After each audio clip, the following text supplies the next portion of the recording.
So welcome to another episode of The Leadership Enigma. I remember one of my guests, it was actually John Amici, who said to me that leadership is the promise of a lived experience for those around you. But let's be honest, leadership is high stakes, whether you're leading yourself, you're leading others, or you're leading an entire organization. And we always love to delve the Leadership Enigma into as many sectors as possible. So we're going back to my old home, the bar, the legal sector.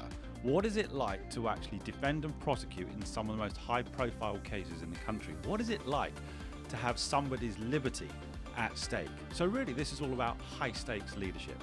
And who better to come in and chat to me than Selva Ramasamy KC, King's Counsel, who will share some of his insights in relation to why he started a career at the bar and what it's like now to be a joint head of chambers and actually in many ways try and bridge the justice gap. Come back to me just after this break.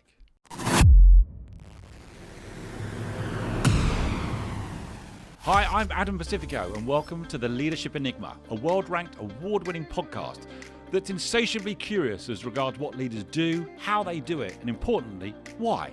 We'll delve into the human doing, but even deeper into the human being and the power of human-centered leadership to drive sustainable change. So whether you're an entrepreneur, business owner, corporate executive, each week we speak to global experts, academics, rising stars, ambitious upstarts and disruptors, as together we will discover that success leaves clues.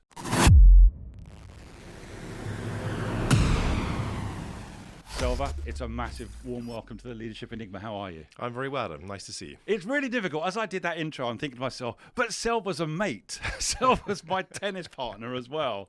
So if you can't have your friends on the podcast, then what's the world come to? I don't know. But thanks for taking the time to come into the studio. It's a pleasure. I always ask, what do you think of the studio, huh?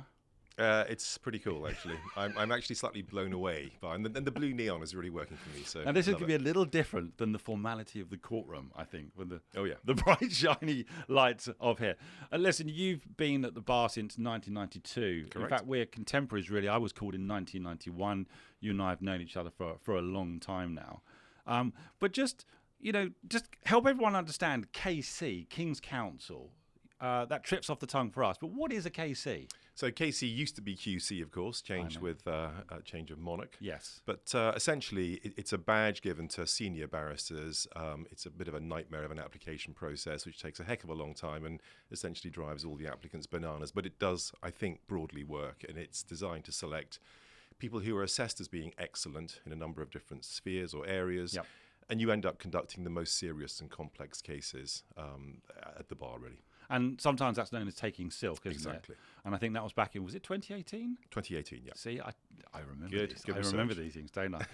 Listen, everyone's always got a story in relation to why they do something in life. And I've got a story in relation to how I ended up at the bar, albeit for a limited period of time. But I want to know a little bit about you, kind of you growing up and what interested you. And was it always a route to the law, to the bar, or you tell me, how did it come about? I don't think I've ever asked you that, Silva. So I think I've come to the bar, or I came to the bar largely through accident rather than design. I'd certainly say to anyone out there that's considering the bar, don't do it the way I did it, because things just fell into place. Are we living proof of what not to do? Absolutely right. But I mean, going back a bit of my sort of background, so, and this is really, we're talking about leadership today, and I want to sort of help people to understand how I gained some concepts of leadership as I grew.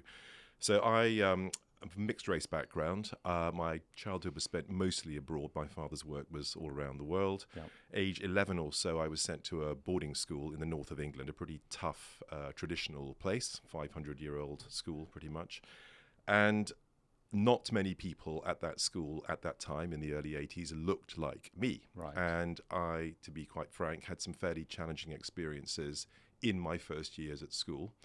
And in that time, I think I learned a little bit about leadership because I realized that I was never going to win people over, persuade them, befriend them, whatever it was, by being violent, threatening, trying to coerce, force my way into a position of advantage. That was never going to work. Right. And what I learned was that by being a good guy, by working hard, by being friendly, by being trustworthy, by being reliable, people slowly started to work out that this was a person that perhaps they could trust, and who might perhaps be someone who could help them to get on.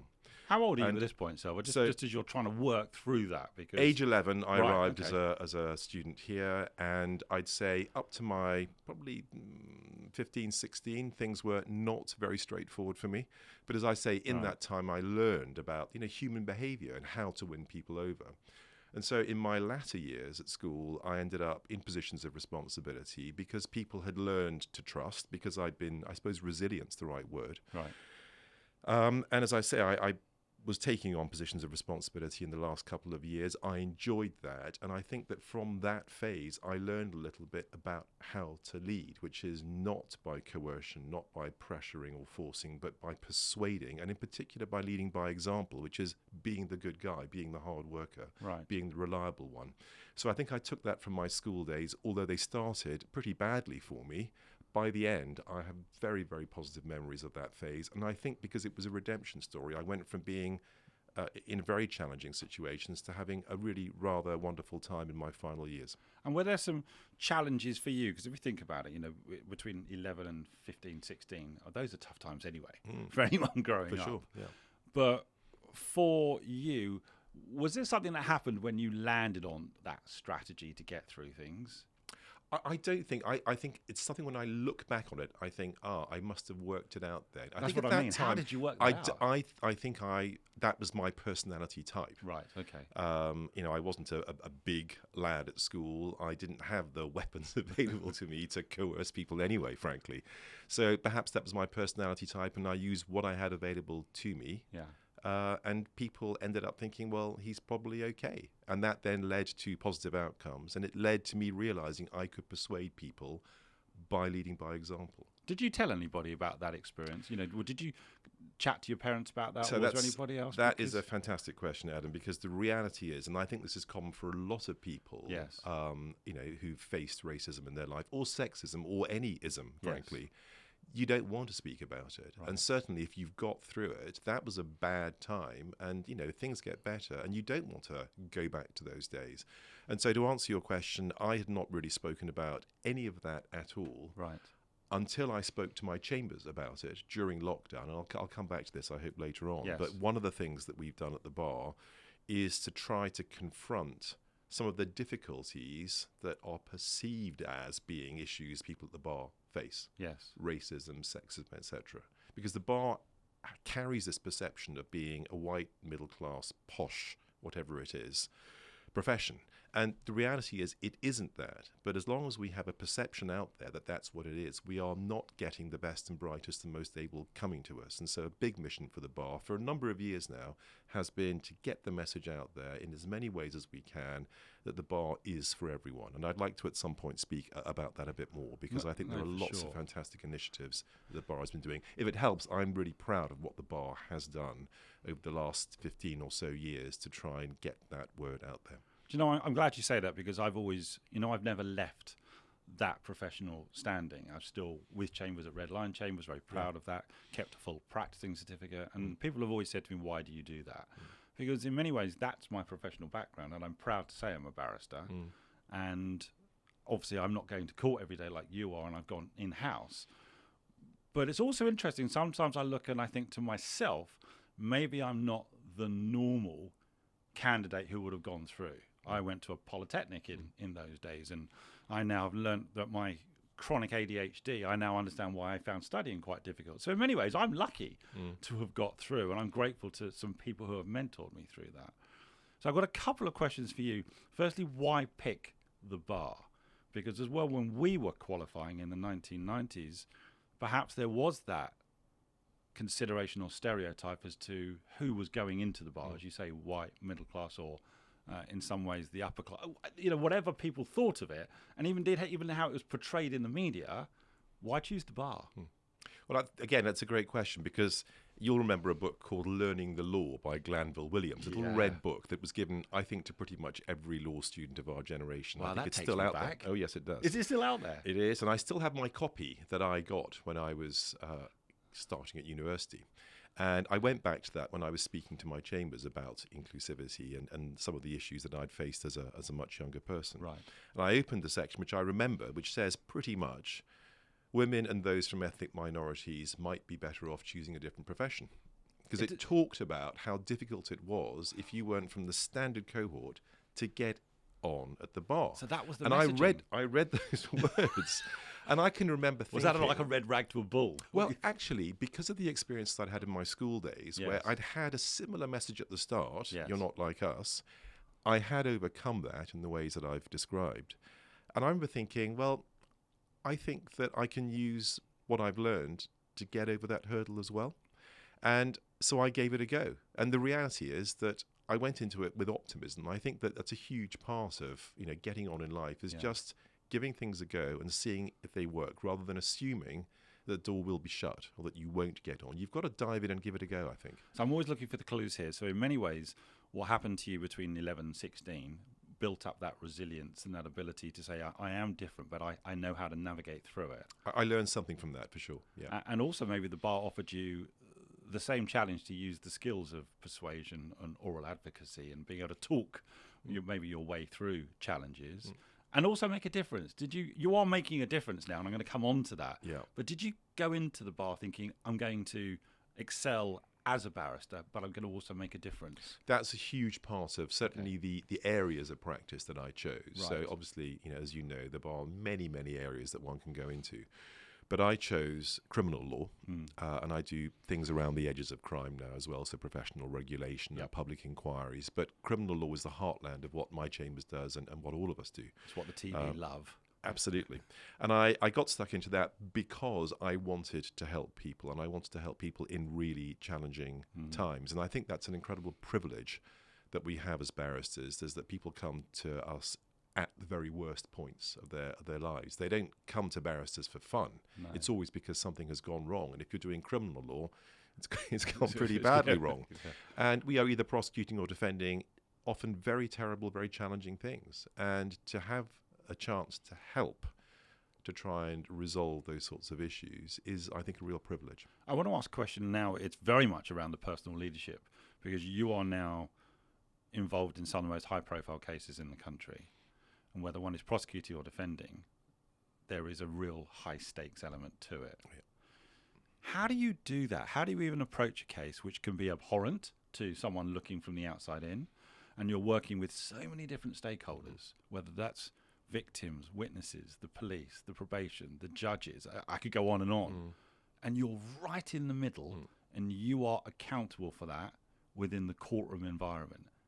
How do you prepare yourself for that? Because I think this is so relevant to people leading businesses and thinking there are so many spinning parts. I'm right in the center of this. How do you do that? How do you even start to approach it? Now, I think the same lessons that I've spoken about already, about leading by example, being the hardworking, trustworthy, dedicated individual, and showing that to each, I suppose, component of the team is absolutely key to getting things over the line. So if you look at it at the start, the client has not chosen to be charged with a criminal offence or whatever it may be. So they're coming to you under a degree of compulsion. They end up with you as their advocate. They've never met you before, and you've got to win their trust very rapidly. Again, how do you do? Trust is such a big element of business. How do you do that? Absolutely. And so it's back to, meeting number one, knowing the case. Now, sometimes you have very little material to work with, but you need to know what you have. You need to show the client you're interested, that it matters, that you're thinking ahead. So demonstrating effectively the same skills, which are, you can trust me. I will work hard at your case. Okay. So those sorts of concepts are very important. And of course, with clients, we're dealing with the whole range from highly educated professionals, many of whom, are coming along because it might be an allegation of fraud, or I do a lot of work with doctors, so super high functioning individuals. Yes. That's one end of the spectrum. And right down to people with educational difficulties, with mental health problems, all of these sorts of features occurring in clients that we deal with. And so you've got to gear what you're saying, your method of winning trust, to the needs of the client. So thinking about communication, really, really key. Well, you've got to be a chameleon almost in your communication. Changing vocabulary, styles of communication, tie on or off. Back in the old days, as you'll remember, when you met your clients, in a magistrate's court in the cells, bringing cigarettes along, even if you didn't smoke. That was the bring the we fags. Always got told, didn't we? Make sure you've got a packet of cigarettes on you. A simple Yeah. mechanism, when someone's been banged up overnight and they're busting for a fag, if you can come down and open a packet of cigarettes and they can spark up, it's an immediate way of reaching out to people. It's a simple little thing. But yeah. So that chameleon of communication, I think, is really quite interesting. But that's one part. So you've got the client, that's component one, but you then move on to the team, because very rarely will you be working on your own as a barrister. You'll have solicitors working with you, caseworkers, a junior perhaps. But you're the central point. You're almost the spoke of the wheel, aren't you? Well, particularly as a leader, as a silk in a case, you are the lead advocate and you're the lead strategist.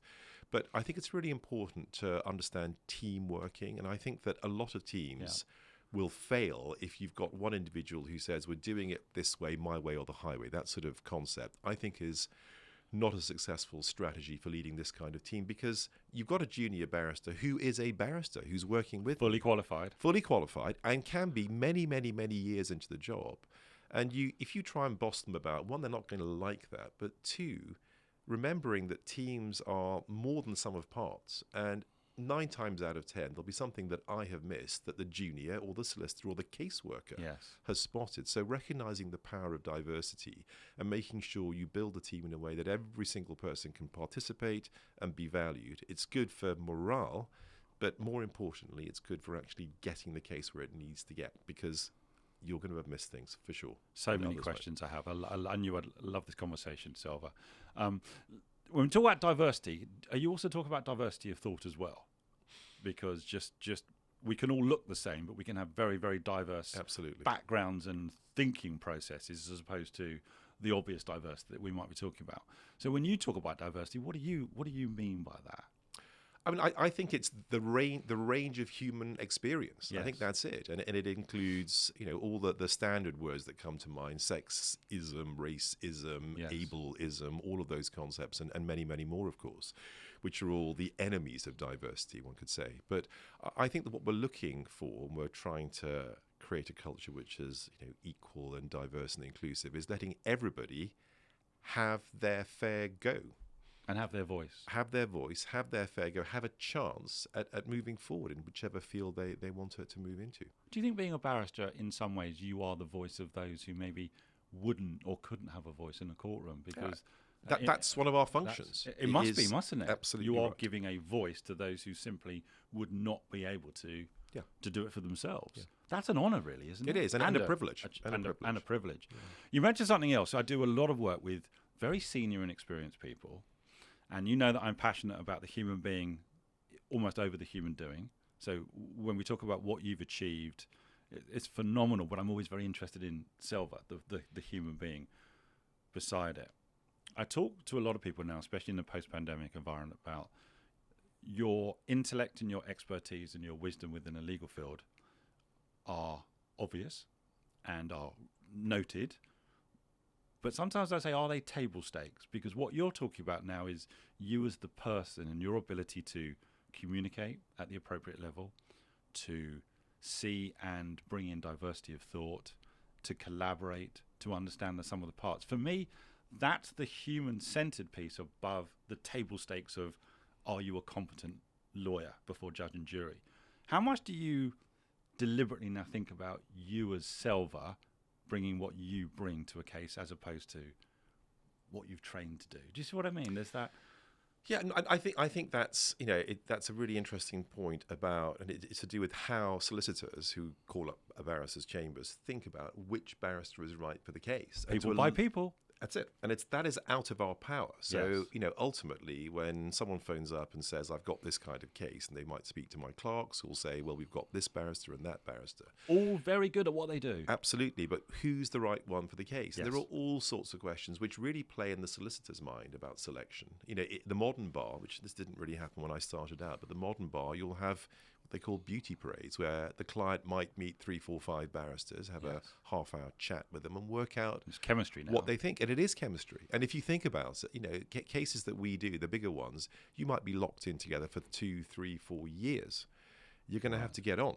And so I think, again, back to building a team and leadership, if that team is going to be fractious and not get on, you've got a 5-year problem on your hands. So you have to design a team that's going to work, and then the leading people in the team have got to make sure that when problems crop up, and they're going to crop up, the best assembled team is occasionally going to have fallouts.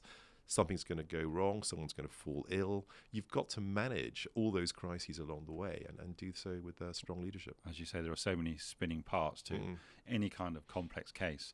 You've maybe proactively sought out opportunities to drive change. I want to deal with that in a moment, but also you're the joint head of Chambers. When we talk about Chambers, just help we use the word again, Chambers, but what do we talk about when we're saying Chambers? So barristers are all self-employed. So we're not employed by anything. We are self-employed. And a barrister's chambers is essentially an affiliation of barristers who agree to rent a building, or in our case, own a building together. And you have clerks who are the team who manage the workload, book the cases, sort fees, all of that. And the clerks are employed by Chambers. Yeah. So we've got a building which we keep together. We have shared staff who manage our practices that we keep together. But otherwise, we are separate businesses. We, in most chambers, would practice in related areas. So the heartland of my chambers is criminal work, but we all do bits around the edges of that, as I've said. And that really is, a summary of what Chambers is. It's an affiliation of people who agree to have a building and clerks together. The weirdest thing about it is that if on a particular day my case is called into court and I'm not available, one of my colleagues will cover that case for me. And remarkably, they won't go in and say, "Oh, Selva's done a terrible job, you want me." They won't stab me in the back, and nor will I when I cover their cases. And that is one of the remarkable things, that we are, although technically in competition with each other, we actually support each other. I've always loved this because from a business model perspective, there's no way it should work. Yeah. Really. It's crazy as an idea, but it works. And you've always been at QEB Hollis Whiteman is where you're the joint head. That's it. You've been there all your career, haven't you? Yeah, so I, from universities, I said I thought I'd have a go at the bar. I applied for pupillage, which is the training period, exactly. I was interviewed. I was lucky to get a place as a pupil, so that's the training period in Chambers. I got through pupillage. I was offered tenancy. I talked about competitive still, isn't it's it? very fiercely competitive. Going back to my experiences with race back in my school days, I was the first non-white member of my chambers in its history.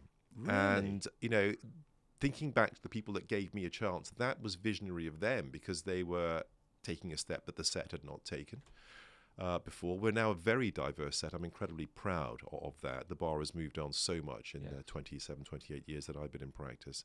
And here we are. I'm joint head of Chambers now. Did you feel a weight at all of being, as you say, the first non-white member of Chambers? Did you think to yourself, I am different and I can make a difference?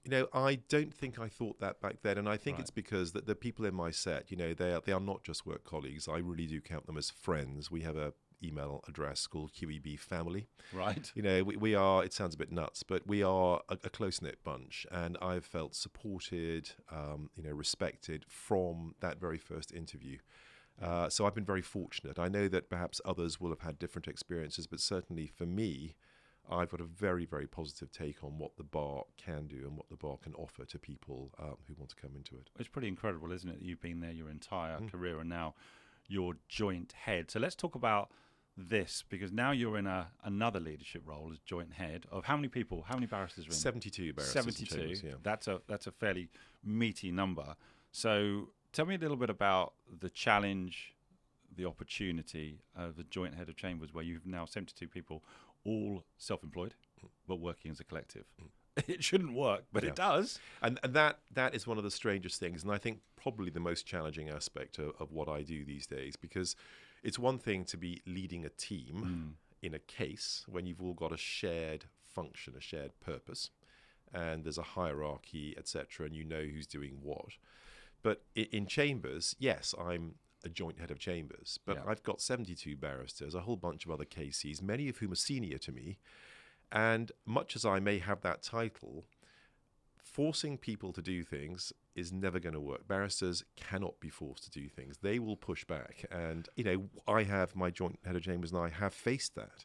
And again, it goes back to the lessons that I learned back in my school days, that you're never going to get people on side, persuaded, working with you by coercion, pressure, by punching them in the face. It just doesn't work. Well, it sounds like school again, doesn't it? You work this out at 11 and 12 years old. And that lesson continues to be a good one. And so I have learned, and I'm being reminded of it as joint head of chambers, that, if we're trying to change things, move things in a particular direction, we've got to persuade, we've got to do so by setting good examples, by being reliable and trustworthy, and people eventually saying, yeah, we'll do that. We're persuaded to do that, rather than he's telling us to do that. Telling us is not going to happen. It's just not going to work in a barrister's chambers. And that's why I was keen to have you come into the studio and have a conversation. I'm going to come on to the fact that you and I were playing tennis together, which is why this rather wonderful, magnificent trophy sits on the desk as well. But let's talk about you as a catalyst for change, because I know you're doing a lot of work at the bar. The bar has gone a long way, and you're running a number of initiatives around well-being and trying to demystify the bar and increase diversity and inclusion at the bar. So tell me firstly, again, why? Why are you doing that? I know it might be obvious, but I just want to understand the driving force for you still. I think that in common with lots of people who are speaking about equality, diversity, inclusion nowadays, everyone wants, I think, for the next generation to have a slightly easier time than they had. That's the concept. Leave it in a slightly better place than we found it. That's it, and I think that's our responsibility. Well, each of legacy us, in some ways. That's it. But I've got to a very nice place now. It wasn't easy for me, but I know that the position when I started, when I was interviewed, there were barristers before me who'd had bigger struggles, who'd made it a bit easier for me to get where I got to. Okay. And I want to therefore keep allowing that progress to continue, so that the next generation and generations afterwards have an easier ride. That, I think, is the concept. Okay. So I think that's what pushed me into this space to some extent. I'm very keen on trying to get out to places where traditionally people have not thought, the bar is for me. I think that's a really key thing. For example? Well, so schools which traditionally have always said to their students, no, don't think about the bar. It's a bit posh. It's not really for you. Do something else. There's a bias straight away, right? There is, in relation to what they think is expected or required, which is perhaps a myth now. Well, go back to that little red book, Glanville Williams, which said women and ethnic minorities might not as well not bother applying. You've still got your copy. Oh, yeah. Yeah, I should have brought it in, actually. Silly of me. It's remarkable. I've highlighted that section now. I just leave it in my study on the bookshelf and occasionally look at it and think, because we've come a long way, which is fantastic. Well, you and I must have been in the Inns of Court School of Law. Yeah.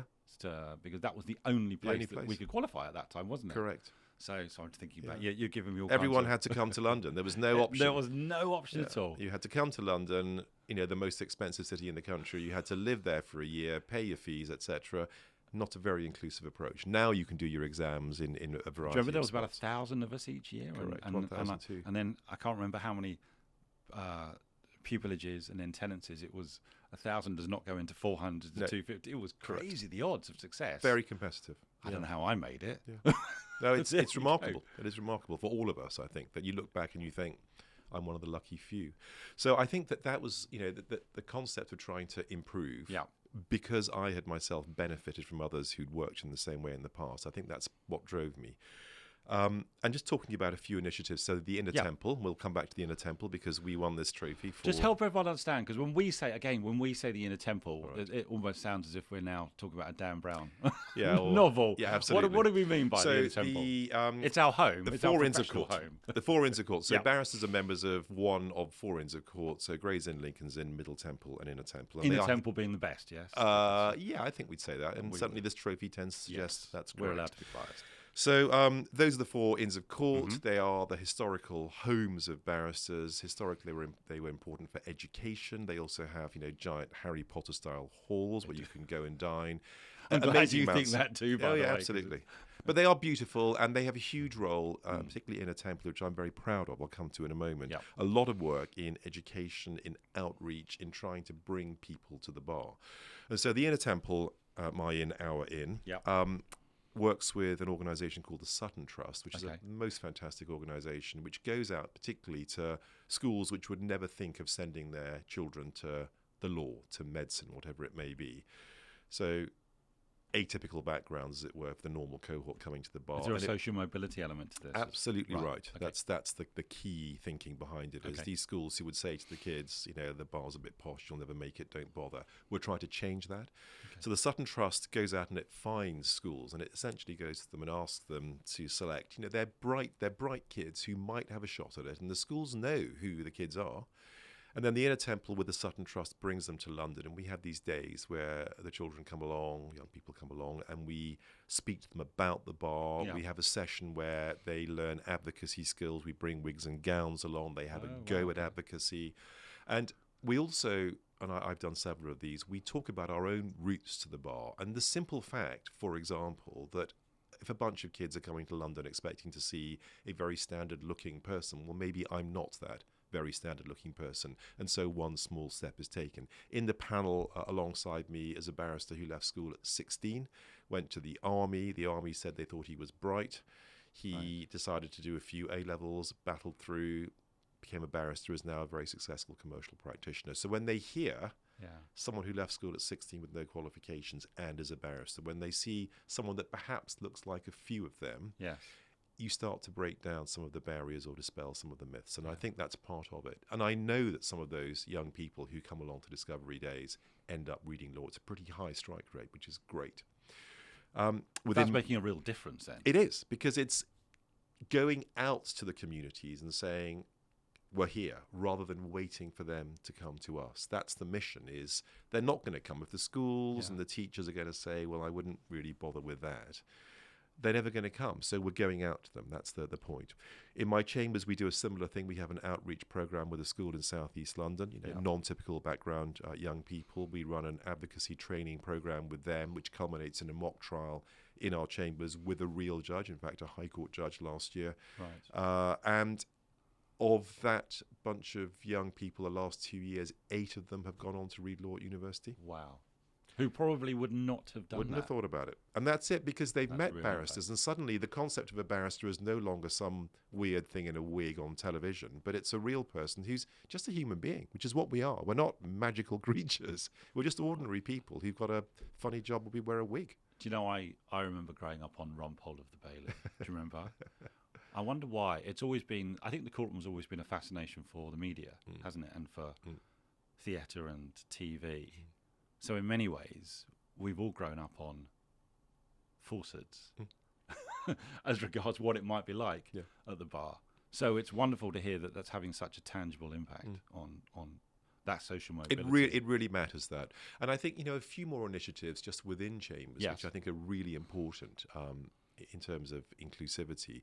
We have been doing a lot of work with well-being, for example. Because when I started out and when you started out, you would not ever say that you were finding a case challenging. You got to just tough it out, right? You got on with it. You manned up, and you would self-medicate normally with booze, and that was how you coped. And that was the standard mechanism. Were we all functioning alcoholics? Yeah, absolutely. You would never ever say, I had to cross-examine a child today, and to say that the child was lying and the child was weeping, and it went on for 4.5 hours. I know it was tough for the kid, but actually I'm feeling pretty bad about that. You'd never, ever say that. And there was no mechanism for support. And the sort of cases we do at the criminal bar, people have died in horrible circumstances. They may have been raped. They may have had all sorts of horrible things happening. But you're seeing this. You're living it. Up close. And you're living it, and you're not in any way, you're not seeing a sanitized version of this. You are seeing the very graphic evidence that must go before, so very difficult for it. But you're going from case to case. Often having 20, 30 cases of that type sitting on your shelf, and you're closing one and going to the next one. How do you deal with that then? How do you look after hard. yourself? And I think well-being is something which the bar ignored for a long, long time, to its detriment. But we're now... Did it just not understand it, really? I don't think well-being was understood in any sector. It's not just a bar thing, is it? I mean, I think let's make that... Generally, I think, across all sectors of society, I think well-being is now centre stage when it was pushed to the sides and embarrassing. Well, mental health has become less of a taboo and absolutely now at the front of a conversation queue. And the Bar Council has a website now, which is a very well-constructed website with resources. In Chambers, we have a 24-hour helpline you can call up. Wow. We have trained listeners. There are signs by every coffee machine, saying it's okay not to be okay. The list of names that you can call for a chat. We've trained people, as I say, to do that. Yeah. We have talks. We had an extraordinary talk from the late, great Graham Bowl KC, who was a judge at the Old Bailey, who wrote a book called A Drink at the Bar, which is a remarkable read because he was one of the most prominent barristers of his generation, top prosecutor. And the first half of the book talks about his extraordinary cases, amazing high-profile cases. But you get halfway through, and that's a pretty standard barrister's biography. Look at all the wonderful things I did. But halfway through... Always have a barrister to a dinner party. Oh, yeah. A lot of good stories. But halfway through the book, he switches to, and the whole time I was doing that, I was an alcoholic. Right. And he talks about how he self-medicated with booze, how he lost control of it, how he ended up in the Priory. All these sorts of things emerge, and that is not a standard barrister biography. You see, I jested earlier, but actually that was a lived reality for so many. Yeah. And so it's a really powerful story, and it's a powerful story because at the end of it, he says, I wrote this book because I want to make sure that nobody else, or at least if one person stops walking down that dangerous path that I was on, then that will be worthwhile. And he came into Chambers to speak to us after the book came out. And of course, again, back to leadership. With all these topics, well-being or sexism or racism, you can bring in an external to speak. And that's very valuable. There's no doubt at all that bringing in a consultant can help people to understand messaging. But when you have a barrister speaking about it, when it's one of our own, it's that much more powerful. It's very difficult to reject ideas when it is someone from within profession. Graham Bowl was a member of our chambers. So, he came and spoke to us and people listened. And I'd like to think they learned from it because it's one of our own saying, it happened to me, don't let it happen to you. What do you think is, or would you like to be, your legacy from your illustrious career at the bar? Well, on legacy, I mean, I'm not trying to put you you're not retiring me yet. I'm not retiring. Can I just say? But no, but you're quite deliberate in relation to what you're doing beyond the role of the barrister. Yeah. And the impact you're having, and I know how proud you are, which is why you wanted to come and have this conversation. But what's the legacy you would like to leave behind you? And I'm not retiring you now. Thank you. I'd like to leave behind a bar that is in the best possible shape for equality, diversity, and inclusion. I am, as I've said before, really proud of what the bar is doing, not what I'm doing or even my chambers is doing. We're doing a great job, I think, but the bar collectively, I'm extremely proud of that. It really is. And what I want to do is to leave it in the best possible shape in, 20 years when I retire. 25 years, Adam. We'll still be playing tennis then. We're coming on to that. Oh, yeah. But, I'd like to see that when I finally hang up my wig and gown, the bar is in the very best shape it can be. And the reality is, I don't think that the EDI, Equality, Diversity and Inclusion battle, is ever going to be won because every time you stop, there's some other group out there that is being dispossessed. Each time that we think we've crossed the line, there's a new category that we hadn't realized was there who are having a tougher time. So I think it's a thing to be, always vigilant about. And I think that we're never going to have achieved it. I find that quite exciting that we can create a culture where we're saying, be vigilant, keep working at it. And that's what I would like to leave behind. In many ways, you're passing the baton, aren't you, for continual change and improvement. Do you think we've demystified the bar yet? Or we've still got a long way to go? So I think a lot of people still think, oh, the bar, barrister. Ooh. Yeah.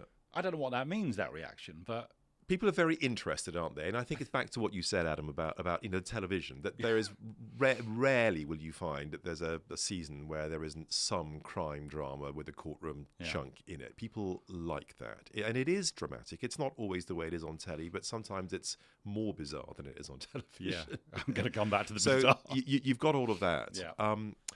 But I think that things are much more accessible. The internet is a great friend of getting messaging out there. Yeah. So the Inner Temple, all the inns, for example, one can go to their websites and there are videos which talk about, what is the bar? What does a barrister do?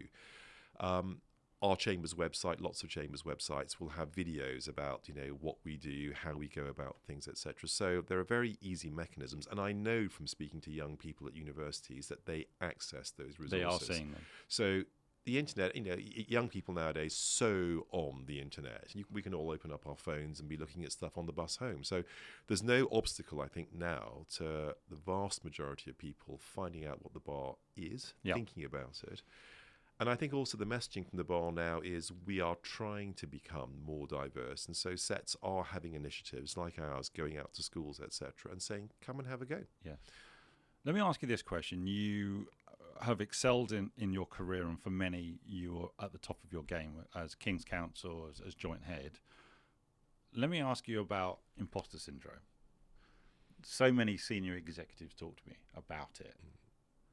Has that played a part in your life? It plays a part every day of my life. Tell me more. And I think that's another really important topic to put on the table in any conversation, because imposter syndrome, we all think that everyone else is gliding about like this swan on the surface, and we don't know, beneath the water, that standard thing of the little legs paddling away, etc. That's the classic concept. And, for years, that's how barristers operated. We all inside panicking, thinking I'm not good enough, worrying, not sleeping well, etc., making a mistake and thinking that's it, I'm not good enough. All of these things happen on a daily basis. Being human. And so long as that remained hidden away, the assumption that everyone made was it's just me, I'm the one that's not good enough and everyone else is brilliant. And of course, once you start to have conversations about that, imposter syndrome, and you hear senior people saying, that happens to me all the time, it takes away the fear. So what we've done in my chambers is that, this is a great lockdown project when we were all stuck in our homes. Yes. We had a series of talks where we had some of our most senior practitioners speaking not about their triumphs and their great cross-examinations and closing speeches with juries and tears, but rather about things that went wrong, mistakes they'd made, fears that they had. And those talks were delivered by our absolutely top members to our most new recruits. That's powerful, and I think that was a really powerful thing. And it's back to the same point, which is we could get a consultant in from outside to talk about it, but we used our own, because when you hear it from someone else within your organization, a senior person saying, it happens to me too, it's powerful. We sometimes run something called screw-up nights, where we ask very senior executives to come and not talk about their great success, but talk about their absolute failure. And it's very humbling, it's very human, and you're right, a lot of people will say, oh, it's not just me then, and in some ways embrace that failure to continually learn. Do you think you're seeking out opportunities to lead, or are they starting to find you now? Because I know that you've now been elected, haven't you, as a new governing master of the bench of the Honourable Society of Inner Temple. You're going to have to explain that one to some people now. So back to Inner Temple, one of the Inns of Court, the four which we spoke about. So the Inns have, when you join, you're an ordinary junior member. Yep. But benchers, masters of the bench, are elected every year. A small number are elected, and you are senior members of the Inn. You have responsibility for managing aspects of the inn. I'd say I don't know quite what my responsibilities are going to be, because I've only just been elected. Surprise. But I'll come back in a year and tell you that I'm in charge of the bins or something. But so that's part of it. But there's also a huge function in education and outreach. And one of the things that I'm really looking forward to doing is really dialing up my involvement in what Inner Temple does on the outreach and inclusivity front. Let's talk a little bit about downtime, because I know you love your tennis. As do you. As do I. And you've now got a role within the LTA, haven't you? That's right. So tell us a little bit about that. So I've got two functions in the LTA. I am a member of their independent judicial panel. So that's a panel of people who will do all of the cases for the LTA, from Lawn doping. Tennis Association, I should have said. Thank you very much, Lawn Tennis Association. So from match fixing, doping, all of that, through to bad conduct, etc. What level? All levels? Yeah, everyone that plays tennis in Great Britain. Right. And that's what, from a club player right through to the pros? All the way through. Wow, okay. Which is something. So that's one component. But I'm also part of it's called IDAG as an acronym, but the Inclusion and Diversity Advisory Group. Right. And we're a group of people who've been brought in from industry and the professions to advise the board of the LTA on its inclusion strategy over the next 3 years. And the idea really was that to bring in people who can say, well, this is how we did it in my sector, and to help the LTA to learn and to do its job as best it can, right, to get tennis out to more people. And I got into that because the perception of tennis is not very different to the perception of the bar, exclusive, posh. Have we played etc. right into it? Have we? Well, that is exactly joined. it, and that's why I thought, well, I'll give this one a go, because I do think I've got a little bit of learning that might be able to help a sport that I've played for much of my life, and I love, and it matters to me. So that's a post that I have, and if you think about it, tennis has got obstacles to overcome. So a lot of tennis in this country is played in clubs. Clubs, have fences. You have to have fences around them because the ball bounces out if not. And they're for the members of the club. So if you're thinking about tennis, the first thing you see often is a fence and a gate. The barriers to only entry. members. It's not great. If you're watching it on television, what's our main tennis event? Well, it's Wimbledon. They're white clothing, posh, strawberries and cream. Yeah. These are not very inclusive things, and that's the battle that tennis has. Now, actually, as you and I know, Adam, tennis is a fantastically inclusive sport. A lot of my tennis friends, hugely diverse community. But if you're trying to get people who've never thought about tennis in, you've got some obstacles to overcome. And it's a bit like the bar. I think you're seeing similarities, aren't you, with yeah. that? And whilst we're talking about tennis, tell everyone, and Jesse, we're going to go to a wide shot if we can, this rather beautiful looking silver cup on the... Why don't you grab that, Selva, then you can actually have that in front of you. Just tell everyone what this is and what the inscription is on that cup. So this is... That you and I won. Yeah, so Adam asked me to bring this in. I'm going to get that in there straight away, yeah. We've got to celebrate the victories. So it's the Inns of Court Doubles Championship, presented in 1950 by His Honour Judge Sir Gerald Hargreaves. It's the Hargreaves Cup. Yep. It's quite heavy. It's a solid silver thing. It's good, isn't it? Yeah, it's a beauty. Adam, you can hang on to that for a bit now. We'll be drinking champagne. Oh, we will. And that is the trophy which, since 1950, has been awarded to the winning team of the 4 Inns of Court, Inner, Middle, Greys, Lincolns, who compete in a doubles championship. Yep. And 3 weeks ago, I think, Adam, it was, wasn't it? You and I played first pair for Inner Temple along with 2 of our colleagues, and for the 4th consecutive year, we won. We are the Man City. So we are, unstoppable. After a certain number of years, I'd like to think we get to keep it, but I'm not sure that's going to happen. Well, this is in your cave at home, isn't it? It is in my man cave, correct. I think, which is perfect. Let me ask you a story, and you haven't prepared for this one, but what's been one of your funniest moments in court? Is there something that springs to mind for you? A real, just one of those you can't make it up moment. Is there something that's just... I don't know, front of mind for you? Because, as I say, always ask a barrister to come to a dinner party because they'll have many a tale to tell. But is there a bit of a standout, funny or just bizarre? I'm recalling a number. There of are so many now that which are rolling through the deck. Hilarious. Yeah. I mean, I can certainly say that in my very first jury trial, as a trainee barrister, having finished my closing speech, which, it was the first time I'd spoken to a jury, and I remember thinking, they're listening to me, I can't believe it. How did this happen? And I was so thrilled at that idea, and the seats in court, as you'll know, they swing up. There's sort of benches that flip up and flip down. And having finished my speech, I sat down and the chair was not there, and I ended up on the floor. Disappeared under the bench. Yeah, that was not great. So that was funny, and it's on me as well. I think I'll park it there. But certainly, the jury acquitted on that as well. So, that sympathy for me falling on my arse, no doubt got that case over the line. Do you know what I'm going to do? I'm going to ask you some rapid-fire fun questions now, which I've asked a few people in the studio, and just see where you are on some of these. So let me ask you this one: PC or Mac? Mac. Yeah, me too. How about book or movie? Book. Be loved or feared? Loved. Sweaty or freezing? Sweaty. Remote work or face-to-face? Face-to-face, 100%. Oh, you're quick at this, aren't you? Time travel, 20 years back or 20 years forward? 20 years forward. Breakfast or dinner? Dinner. Wow. Family reunion or friend reunion? Family reunion. Picnic or barbecue? Barbecue. There you go. I mean, just rapid fire random questions, eh? Why not? Now you know much more about it. Is there a graph or chart? I don't know. I'll give you the results of that Thank you very diagnostic much. towards the end of this.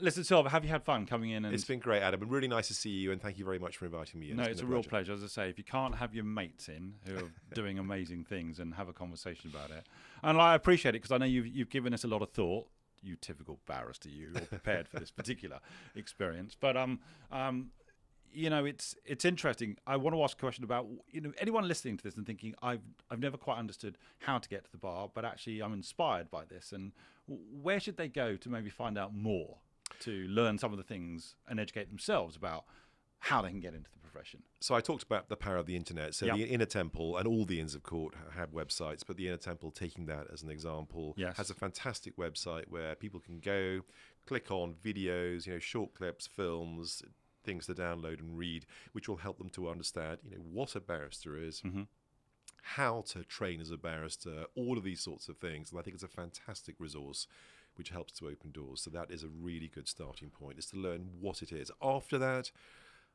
you can contact the Inn who can help you to signpost you to chambers, to their mini pupillage schemes, which is a scheme where you can go along for a week, follow a barrister, and just have a look and see at what it is that we do in all those different areas: criminal law, family law, commercial law, whatever it may be. Go and have a look. As I've said, it's all about diving in and seeing until you've had a look and met a few barristers and realised that, as I've said, we are just people. There's no magic. These are all learned skills. And I'd encourage anyone that's thinking about it to come and have a look. So I really appreciate it. What we'll do is we'll put some of those references in the show notes as well, so that people can see that. Great. With the episode itself. You're an absolute superstar. Thank you so much for coming in. Thank you so much for carting in this sizable, rather heavy trophy that we won 3 weeks ago. But you've been an absolute superstar. Thanks very much. Brilliant, Adam. Thank you. Take care.